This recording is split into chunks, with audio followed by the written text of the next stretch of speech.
Jeffrey എപ്സ്റ്റെയിൻ. ഈ പേര് ഇപ്പോൾ എല്ലായിടത്തും വീണ്ടും കേൾക്കുന്നുണ്ടല്ലേ?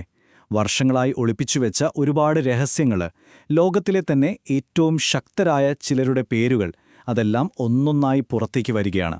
അപ്പോൾ എന്താണ് യഥാർത്ഥത്തിൽ ഈ എപ്സ്റ്റീൻ ഫയലുകൾക്ക് പിന്നിൽ?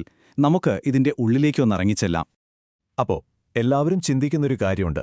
ഇത്രയും വർഷങ്ങൾക്ക് ശേഷം എന്തിനാണ് ഈ എപ്സ്റ്റെയിൻ എന്ന പേര് വീണ്ടും ഇങ്ങനെ വാർത്തകളിൽ നിറഞ്ഞു നിൽക്കുന്നത്? അതിന്റെ ഉത്തരം അടുത്തിടെ പുറത്തുവിട്ട ചില കോടതി രേഖകളിലാണ് ഒളിഞ്ഞിരിക്കുന്നത്. 150-ലധികം, അതെ, ഈ രേഖകളിലൂടെ പുറത്തുവന്നത് 150-ലധികം പേരുകളാണ്. അതും വെറും പേരുകളല്ല, ലോകത്തിലെ തന്നെ ഏറ്റവും ശക്തരായ, പ്രശസ്തരായ പലരും അതിലുണ്ട്. സ്വാഭാവികമായും ഇത് ഈ കേസിനെ മൊത്തത്തിൽ വേറൊരു തലത്തിലേക്ക് കൊണ്ടുപോയിരിക്കുകയാണ്. അപ്പോൾ ഈ പേരുകൾക്കൊക്കെ എത്രത്തോളം പ്രാധാന്യമുണ്ടെന്ന് ശരിക്കും മനസ്സിലാക്കണമെങ്കിൽ നമുക്ക് കുറച്ചൊന്ന് പിന്നോട്ട് പോകണം, ഈ കഥയുടെ തുടക്കത്തിലേക്ക്. എങ്ങനെയാണ് ഇത്രയും വലിയൊരു നെറ്റ്വർക്ക് ഉണ്ടാക്കിയത്, പിന്നെ എങ്ങനെയാണ് ഇത്രയും കാലം ഇതൊരു രഹസ്യമായിട്ട് മുന്നോട്ട് പോയതെന്നൊക്കെ നമുക്ക് നോക്കാം. ഈ കാണുന്ന അധാർമികതയുടെ വല, അതിന്റെ ശില്പികൾ ആരായിരുന്നു? അത് രണ്ടുപേരായിരുന്നു, ജെഫ്രി എപ്സ്റ്റൈനും ഗിലെയ്ൻ മാക്സ്വെല്ലും. ഇവരുടെ ഒരു പാർട്ട്ണർഷിപ്പാണ് നമ്മൾ കേൾക്കുന്ന ഈ ഭീകരമായ കുറ്റകൃത്യങ്ങൾക്കെല്ലാം പിന്നിൽ. അവരുടെ ആ ഒരു പാർട്ണർഷിപ്പ് എങ്ങനെയായിരുന്നു എന്ന് വെച്ചാൽ, സംഭവം സിമ്പിളാണ്. എപ്സ്റ്റൈൻ്റെ കയ്യിൽ ഇഷ്ടം പോലെ പണവും അധികാരവും ഉണ്ടായിരുന്നു. അതേസമയം മാക്സ്വെല്ലിന് ഉന്നത സമൂഹത്തിൽ വലിയ പിടിപാടും കോൺടാക്റ്റുകളും ഉണ്ടായിരുന്നു. അപ്പോൾ എപ്സ്റ്റൈൻ പണം മുടക്കി. മാക്സ്വെൽ ആ പണവും തന്റെ സ്വാധീനവും ഉപയോഗിച്ച് പെൺകുട്ടികളെ ഈ വലയിലേക്ക് ആകർഷിച്ചു. ഫലമോ വലിയ തോതിലുള്ള ചൂഷണം.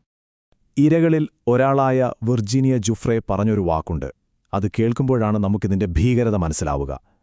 മാക്സ്വെൽ എങ്ങനെയാണ് അവരെ വലയിലാക്കിയതെന്നതിനെക്കുറിച്ച് അവർ പറഞ്ഞത്, അവൾ അതൊരു സ്വപ്നം സഫലമായതുപോലെയാണ് അവതരിപ്പിച്ചതെന്നാണ്. ചിന്തിച്ചു നോക്കൂ, ഒരു നല്ല ജീവിതം വാഗ്ദാനം ചെയ്താണ് പെൺകുട്ടികളെ ഈ ചതിക്കുഴിയിലേക്ക് വീഴ്ത്തിയത്. ഇതൊരു ഒറ്റപ്പെട്ട കുറ്റകൃത്യമായിരുന്നില്ല, മറിച്ച് ശരിക്കും എണ്ണയിട്ട യന്ത്രം പോലെ പ്രവർത്തിക്കുന്ന ഒരു സിസ്റ്റം തന്നെയായിരുന്നു. അവരുടെ രീതി എങ്ങനെയായിരുന്നെന്നോ, ആദ്യം സാമ്പത്തികമായി പിന്നോക്കം നിൽക്കുന്ന ദുർബലരായ പെൺകുട്ടികളെ കണ്ടെത്തുന്നു. പിന്നെ അവർക്ക് പണവും യാത്രകളും ഒരു അടിപൊളി ജീവിതവുമൊക്കെ വാഗ്ദാനം ചെയ്യും. ആ വാഗ്ദാനങ്ങളിൽ വീണുകഴിഞ്ഞാൽ അവരെ ഒറ്റപ്പെട്ട സ്ഥലങ്ങളിലേക്ക് കൊണ്ടുപോയി ചൂഷണം ചെയ്യും. അതിലും ഭീകരമായ കാര്യം, പിന്നീട് ഈ ഇരകളെ കൊണ്ടുതന്നെ പുതിയ പെൺകുട്ടികളെ കണ്ടെത്താൻ നിർബന്ധിക്കും, ഒരുതരം പിരമിഡ് സ്കീം പോലെ. അപ്പോൾ സ്വാഭാവികമായും നമ്മൾ ചിന്തിക്കും, എങ്ങനെയാണ് ഇവർക്ക് പതിറ്റാണ്ടുകളോളം ഒരു കുഴപ്പവുമില്ലാതെ മുന്നോട്ടു പോകാൻ കഴിഞ്ഞത്? ഉത്തരം വളരെ ലളിതമാണ്, പക്ഷെ ഞെട്ടിക്കുന്നതാണ്. നിശ്ശബ്ദത. ചുറ്റുമുള്ള ഒരു സിസ്റ്റം മുഴുവൻ അവർക്കു വേണ്ടി നിശ്ശബ്ദമായി നിന്നു. അതാണ് കാരണം. നമുക്ക് ഈ ടൈം ലൈനിലൂടെ ഒന്ന് കണ്ണോടിക്കാം, അപ്പോൾ കാര്യങ്ങൾ കൂടുതൽ വ്യക്തമാവും. 1996 തന്നെ FBI-ക്ക് പരാതി കിട്ടുന്നുണ്ട്, പക്ഷെ ഒരു നടപടിയുമില്ല. 2002 വാനിറ്റി ഫെയർ എന്ന വലിയൊരു മാഗസിൻ ഇതേക്കുറിച്ച് എഴുതാൻ ശ്രമിച്ചപ്പോൾ എപ്സ്റ്റീൻ ഇടപെട്ട് അതിലെ പ്രധാന ഭാഗങ്ങളെല്ലാം വെട്ടിമാറ്റി. 2005 പോലീസ് അന്വേഷണം തുടങ്ങി, 40ഓളം ഇരകളെ കണ്ടെത്തുക വരെ ചെയ്തു. എന്നിട്ടും 2008 എന്താ സംഭവിച്ചത്? എപ്സ്റ്റീനെ ഞെട്ടിക്കുന്ന വളരെ ലളിതമായൊരു ഒത്തുതീർപ്പ് ഡീൽ കിട്ടി. ഓരോ ഘട്ടത്തിലും അധികാര നീതിയെ എങ്ങനെയാണ് മറികടന്നത് നോക്കും. ആ വാർത്ത അടിച്ചമർത്തപ്പെട്ടതിനു ശേഷം അത് റിപ്പോർട്ട് ചെയ്യാൻ ശ്രമിച്ച വിക്കി വാർഡ് എന്ന പത്രപ്രവർത്തക പറഞ്ഞ ഒരു കാര്യമുണ്ട്. അത് ശരിക്കും ഹൃദയഭേദകമാണ്. അവർ പറഞ്ഞത്, നമ്മൾ ഈ പാവം സ്ത്രീകളെ വെറുതെ തുറന്നുകാട്ടി, ഇത് മനസാക്ഷിക്ക് നിരക്കാത്തതാണ് എന്നാണ്. കാരണം സത്യം പുറത്തുകൊണ്ടുവരാൻ ശ്രമിച്ചവരൊക്കെ അധികാരത്തിനു മുന്നിൽ തോറ്റുപോവുകയായിരുന്നു. ഈ 2008 ഡീല് അത്ര നിസാരമായിരുന്നില്ല. അതിൻ്റെ ഏറ്റവും വലിയ പ്രശ്നം എന്തായിരുന്നെന്ന് വെച്ചാൽ, അത് എപ്സ്റ്റൈനെ മാത്രം രക്ഷിക്കുന്ന ഒന്നായിരുന്നില്ല. അയാളോടൊപ്പം ഈ കുറ്റകൃത്യങ്ങളിൽ പങ്കാളികളായ, നമുക്കറിയുന്നവരും അറിയാത്തവരുമായ എല്ലാവർക്കും ആ ഡീൽ ഒരു നിയമപരിരക്ഷ നൽകി. അതായത് ആ മുഴുവൻ നെറ്റ്വർക്കിനും ഒരു രക്ഷാകവചം കിട്ടിയതുപോലെയായി. പക്ഷേ കഥ അവിടെ തീർന്നില്ല. എത്രയൊക്കെ മൂടിവെക്കാൻ ശ്രമിച്ചാലും സത്യം ഒരുനാൾ പുറത്തു വരുമെന്ന് പറയില്ലേ? അതുപോലെ വർഷങ്ങൾക്കിപ്പുറം ജനങ്ങളുടെ സമ്മർദ്ദവും പുതിയ അന്വേഷണങ്ങളുമെല്ലാം വന്നപ്പോൾ കാര്യങ്ങൾ പതിയെ മാറിമറിഞ്ഞു. ഒടുവിൽ ഈ കേസിൽ അറസ്റ്റുകൾ നടന്നു. അങ്ങനെ 2019 ജെഫ്രി എപ്സ്റ്റീൻ അറസ്റ്റിലായി. പക്ഷേ ഒരു മാസം കഴിഞ്ഞപ്പോൾ അയാളെ ജയിലിൽ മരിച്ച നിലയിൽ കണ്ടെത്തി. ആത്മഹത്യ എന്നായിരുന്നു ഔദ്യോഗിക വിശദീകരണം. അടുത്ത വർഷം, അതായത് 2020 ഒരു വർഷത്തോളം ഒളിവിൽ കഴിഞ്ഞ ഗിലെയ്ൻ മാക്സ്വെല്ലും പിടിയിലായി. ഒടുവിൽ 2022 അവരെ കുറ്റക്കാരിയായി കണ്ടെത്തുകയും ശിക്ഷിക്കുകയും ചെയ്തു. അതോടെ ആ സാമ്രാജ്യത്തിന്റെ പതനം പൂർത്തിയായി.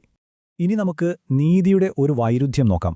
2008 ആ പ്ലീഡിയിൽ ഓർമ്മയില്ലേ? അതുപ്രകാരം എപ്സ്റ്റീന് കിട്ടിയ ശിക്ഷ എത്രയാണെന്നറിയോ? വെറും 13 മാസം.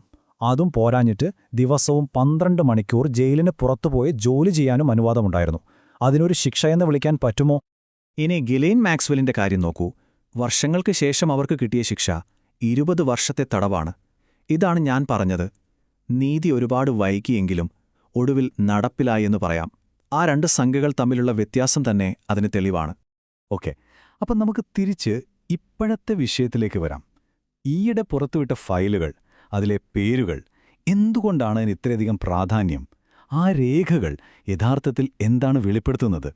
ഇവിടെ നമ്മൾ വളരെ പ്രധാനപ്പെട്ട ഒരു കാര്യം മനസ്സിലാക്കണം. ഈ ലിസ്റ്റിൽ പേരുള്ളത് കൊണ്ട് മാത്രം ഒരാൾ കുറ്റവാളിയാകുന്നില്ല. കോടതി രേഖകളിൽ ഇവരെ വിശേഷിപ്പിക്കുന്നത് പൊട്ടൻഷ്യൽ വിറ്റ്നസ് അഥവാ സാധ്യതയുള്ള സാക്ഷികൾ എന്നാണ്. അതിന്റെ അർത്ഥം ഇവർക്കൊരുപക്ഷെ ഈ കേസിനെക്കുറിച്ച് എന്തെങ്കിലും വിവരങ്ങൾ അറിയാമായിരിക്കാം. അത്രമാത്രം. ഇതൊരിക്കലും ഒരു കുറ്റാരോപണമല്ല. ആ ഒരു നിയമപരമായ വ്യത്യാസം നമ്മൾ ഓർത്തിരിക്കണം. ഈ പുതിയ ഫയലുകൾ കുറേ പേരുകൾ പുറത്തു കൊണ്ടുവന്നെങ്കിലും അതോടൊപ്പം ഒരുപാട് പുതിയ ചോദ്യങ്ങളും ഉയർത്തുന്നുണ്ട്. ഒന്നാമത്തെ ചോദ്യം, എപ്സ്റ്റൈൻ്റെ ആ സ്വകാര്യ ദ്വീപിലും വലിയ മാളികകളുമൊക്കെ പോയ ഈ പ്രമുഖർ അവരവിടെ എന്താണ് കണ്ടത്? പിന്നെ എന്തുകൊണ്ടാണ് ഇത്രയും പേർ ഇത്രയും കാലം ഒന്നും മിണ്ടാതിരുന്നത്? ഇതിൻ്റെയൊക്കെ പിന്നിലെ യഥാർത്ഥ ലക്ഷ്യം ബ്ലാക്ക്മെയിലിംഗ് ആയിരുന്നോ? പിന്നെ ഏറ്റവും വലിയ ചോദ്യം, ഇനിയും പുറത്തുവരാത്ത എത്ര പേരുകൾ ഈ വലയിൽ കുടുങ്ങിക്കിടക്കുന്നുണ്ട്? ഈ കേസ് തുടക്കം മുതൽ റിപ്പോർട്ട് ചെയ്യുന്ന ഒരു പത്രപ്രവർത്തകൻ പറഞ്ഞൊരു വാചകമുണ്ട്. അത് കേൾക്കുമ്പോൾ നമുക്കൊരു ഞെട്ടലുണ്ടാകും. നമ്മൾ ചിന്തിക്കുന്നതിനേക്കാൾ വളരെ വളരെ മോശമാണ് യഥാർത്ഥത്തിൽ കാര്യങ്ങൾ. ആലോചിച്ചു നോക്കൂ, ഇത്രയൊക്കെ പുറത്തു വന്നിട്ടും ഇതിന്റെ പൂർണ്ണമായ ചിത്രം എത്ര ഭീകരമായിരിക്കും എന്ന് നമുക്ക് ഊഹിക്കാൻ പോലും പറ്റുന്നില്ല. അപ്പോൾ അവസാനം ഒരൊറ്റ ചോദ്യം മാത്രം ബാക്കിയാവുകയാണ്.